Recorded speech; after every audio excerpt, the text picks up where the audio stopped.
Hello everyone, welcome to deserving India. दोस्तों, आज पूरा देश सिक्किम का इंडिया भारत के गणतंत्र में इंटीग्रेट हुए 50वां साल को सेलिब्रेट कर रहा है। मतलब कि 1975 में आज ही के दिन सिक्किम भारत का एक आधिकारिक तौर पे राज्य के तौर पर घोषित किया गया था। ये 22वां राज्य बना था भारतवर्ष का और ये 36वें संविधान संशोधन 1975 के तहत इसको इंक्लूड किया गया था। उस वक्त की प्रधानमंत्री थी श्रीमती इंदिरा गांधी। ये कुछ फैक्ट्स हो गए जो कि आपको जानने जरूरी है। तो आपको लग रहा होगा कि सिक्किम क्या भारत का हिस्सा नहीं था? जी हाँ। 1975 से पहले मतलब 1947 में जब हमें आज़ादी मिली, उसके बाद से लेकर इंडिया एज अ प्रोटेक्टोरेट के तौर पे काम कर रहा था, kind of custodian guardian ship के तौर पे काम कर रहा था सिक्किम के लिए। लेकिन बाद में वहाँ पे एक जनमत संग्रह कराया गया और उस वक्त पे वहाँ पे एक मोनार्किज्म चल रहा था वहाँ पे, जिसको ख़त्म किया गया एक रेफरेंडम के जरिए उसको भारत का हिस्सा बनाया गया और इसके लिए संविधान में 36वां संविधान संशोधन किया गया 1975। ये क्वेश्चन पूछा जाता है हमेशा, जनरली स्टेट पीसीएस में तो पूछा ही जाता है। तो आज के इस लेक्चर में हम बात करेंगे सिक्किम के बारे में। ऐसी कौन सी परिस्थितियां हुई कि सिक्किम को भारत का राज्य बनाया गया, और इसी के साथ साथ सिक्किम का पुराना इतिहास क्या है उसको समझते हैं आज के इस लेक्चर में। तो सिक्किम का इतिहास को समझेंगे, इसी के साथ साथ 1975 में भारत में हुआ विलय, इसका विलय किया गया था। आज पूरे हो रहे हैं इसके 50 साल, मतलब 1975 से लेकर 2025 तक। सिक्किम अपने रिच हेरिटेज के लिए जाना जाता है, अपनी ग्रीनरी के लिए जाना जाता है, अपनी सस्टेनेबिलिटी के लिए जाना जाता है। और एक और बात, यह भारत का पहला ऑर्गेनिक स्टेट के तौर पे भी जाना जाता है। और बहुत से लोग जो सिक्किम की यात्रा करके आए हैं, उनका यह कहना है कि सिक्किम एक रोल मॉडल की तरह पूरे भारत भर में पेश किया जा सकता है सिक्किम को, कि उसने किस तरीके से अपने आप को सस्टेनेबल रखते हुए प्रोग्रेस किया है, ग्रोथ दिखाया है। तो चलिए आगे बढ़ते हैं, देखते हैं सिक्किम के बारे में और ऐसे कौन कौन सी चीज़ें हैं जो हमें आज के इस लेक्चर में पढ़नी है। तो सबसे पहले मिनिस्ट्री ऑफ इंफॉर्मेशन टेक्नोलॉजी, जो आईटी मिनिस्ट्री है, उसके जरिए ये बात बताया गया है कि 50th एनिवर्सरी देश आज सेलिब्रेट कर रहा है सिक्किम के स्टेटहुड के, भारतीय राज्य का दर्जा प्राप्त हुए सिक्किम के 50 साल पूरे हो गए। एक बार देख लेते हैं कि जोग्राफिकल स्टेटस क्या है, भौगोलिक स्थिति क्या है सिक्किम की। तो आपको यहाँ पे सिक्किम दिख रहा होगा। आप देखिए, ये पूरा का पूरा पार्ट सिक्किम का ही है। ये पार्ट जो कि नॉर्थ सिक्किम के तौर पे मैंने आपको दिखाया है, ये पार्ट जो कि वेस्ट सिक्किम है, ये साउथ सिक्किम है, सदर्न पॉइंट है, और ये ईस्ट सिक्किम है जो कि भूटान के साथ अपना बॉर्डर शेयर करता है। आप देखिएगा भारत का जो ये वाला पार्ट है, इस तरफ नेपाल है और इस तरफ भूटान है, इधर चाइना है। तो आप यहाँ पे भी देख पा रहे होंगे, यहाँ पे चाइना है, यहाँ आप नेपाल को देख पा रहे होंगे, ये वेस्ट बंगाल है, उसके बाद ये सिक्किम है और ये भूटान है। तो इसका जो कल्चर है, इसी वजह से यहाँ पे लोगों का जो कल्चर है, लोगों का जो खान पान है, रहन सहन की जो संस्कृति है, बहुत ज़्यादा मल्टी कल्चरल है। क्योंकि आप देख पा रहे होंगे कि बहुत ही रेयर ऐसे स्टेट हैं इंडिया के अंदर में जो कि इतने सारा अलग अलग देश के इंटरनेशनल बाउंड्री के साथ खुद को घिरा हुआ पाते। इस तरफ आपको भूटान दिख रहा होगा।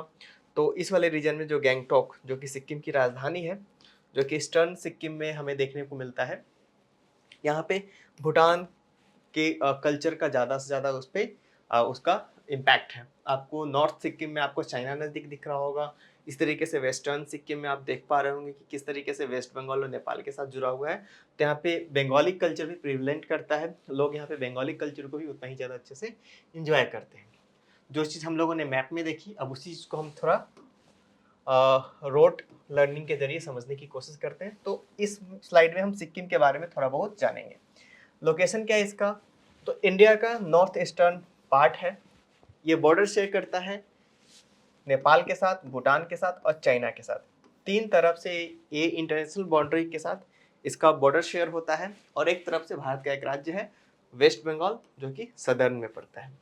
कैपिटल कहाँ है इसका? गैंगटोक। ये जाना जाता है तिब्बतियन बुद्धिस्ट हेरिटेज को लेकर और मॉडर्न अर्बनाइजेशन, मतलब कि यहाँ पे बहुत ही ज़्यादा, अगर मैं अर्बनाइजेशन की बात करूँ तो गैंगटोक में बहुत ही ज़्यादा अर्बनाइजेशन हमें देखने को मिलता है।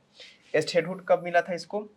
ये बना था 22वां स्टेट भारत का 36वें 36 कॉन्स्टिट्यूशनल अमेंडमेंट के जरिए 1975 में। आगे बढ़ते हैं। थोड़ा बहुत इसका हिस्टोरिकल बैकग्राउंड देख लेते हैं। तो यहाँ पे नमग्याल डायनेस्टी का रूल था, जिसको कि चोग्याल्स के नाम से भी जाना जाता है, जो कि 1642 से लेकर 1975 तक इन्होंने रूल किया था इस स्टेट में एज अ मोनार्क। फिर जब कॉलोनियल पीरियड का दौर आया, जब ब्रिटिशर्स आए, तो खुद को उन्होंने इसका प्रोटेक्टोरेट घोषित किया ट्रीटी ऑफ टुमलुंग के जरिए, जो कि 1861 में हुआ था। एक छोटा सा रिवोल्ट हुआ था।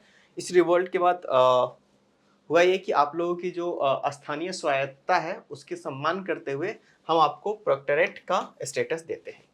पोस्ट इंडिपेंडेंस एरा में as it is Indian protectorate के तौर पे आया 1950 में इंडो सिक्किम ट्रीटी के तहत।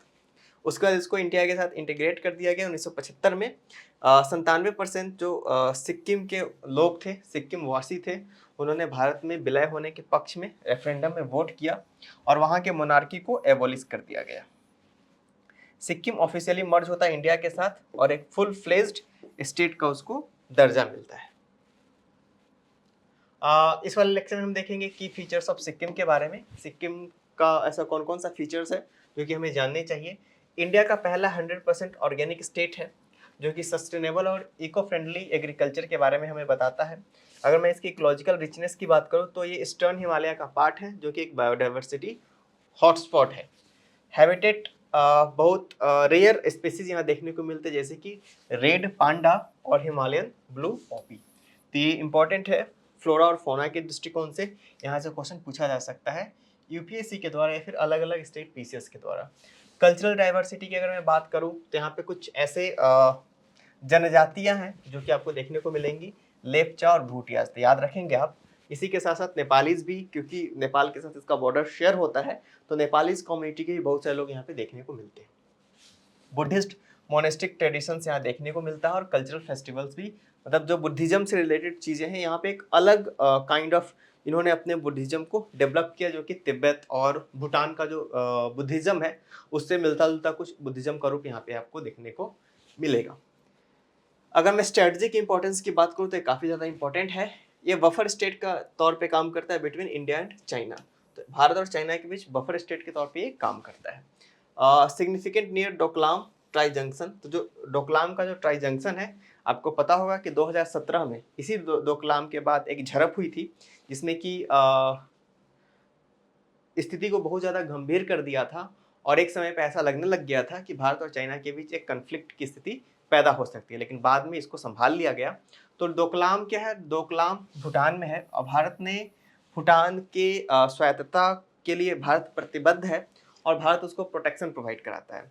आपको पता है चाइना की स्ट्रेटजी क्या है? वो 5 फिंगर थियरी पे काम करता है, जिसमें कि भूटान को उसको ऐसा लगता है जिस तरीके से उसने तिब्बत को कब्जाया था, उसी तरीके से उसकी जो अगली नज़र है भूटान के ऊपर है, लेकिन भारत भूटान के साथ बहुत ही मजबूती से खड़ा है। डोकलाम एक ऐसा जगह है जो कि बिल्कुल सिक्किम के साथ जुड़ता है, जो कि इंडिया का पार्ट है, और भूटान और फिर इस तरफ चाइना। तो डोकलाम काफ़ी ज़्यादा इंपॉर्टेंट था strategically for both countries, China and India. बल्कि भारत डोकलाम को और भूटान को सुरक्षा प्रदान करने के लिए काफ़ी ज़्यादा प्रतिबद्ध है। अगर मैं टूरिज्म और डेवलपमेंट की बात करूं तो इम्फेसिस करता है इको टूरिज्म पे, क्लीन एनर्जी पे और हेरिटेज कंजर्वेशन पे। प्रमोट करता है sustainable infrastructure and environmental stewardship को। आगे देखेंगे। इस लेक्चर को अगर मैं कंक्लूड करूं तो मैं सिर्फ इतना ही बोलूँगा कि भूटान का इम्पोर्टेंस या फिर भूटान का, सॉरी माफ़ कीजिएगा, सिक्किम का जो रोल है या फिर उसका जो इम्पोर्टेंस है, सिर्फ इतना ही नहीं है कि आज हम सिक्किम का स्टेटहुड मना रहे हैं, 50वां स्टेटहुड मना रहे हैं, बल्कि हमें ये सेलिब्रेट करना चाहिए इसके इंटीग्रेशन को। ना कि सिर्फ इसके इंटीग्रेशन को हम सेलिब्रेट करेंगे, बल्कि एक जो पूरी की पूरी यात्रा रही है, किस बात की यात्रा? एक सस्टेनेबिलिटी की यात्रा। भूटान जो रोल मॉडल पेश कर रहा है पूरे देश के सामने, एक स्ट्रेटेजिक रिजिलियंस की यात्रा और एक कल्चरल प्रिजर्वेशन की यात्रा with in the Indian union. Bharat राष्ट्र के अंदर में जो इस तरह का एक अद्भुत सोच जो सिक्किम दिखा रहा है, ये काफ़ी ज़्यादा इनक्रेडिबल है, अद्वितीय है और बहुत ही ज़्यादा शानदार भी है। तो आज के लेक्चर में फिलहाल इतना ही। अब मिलेंगे किसी और लेक्चर में। Thank you very much.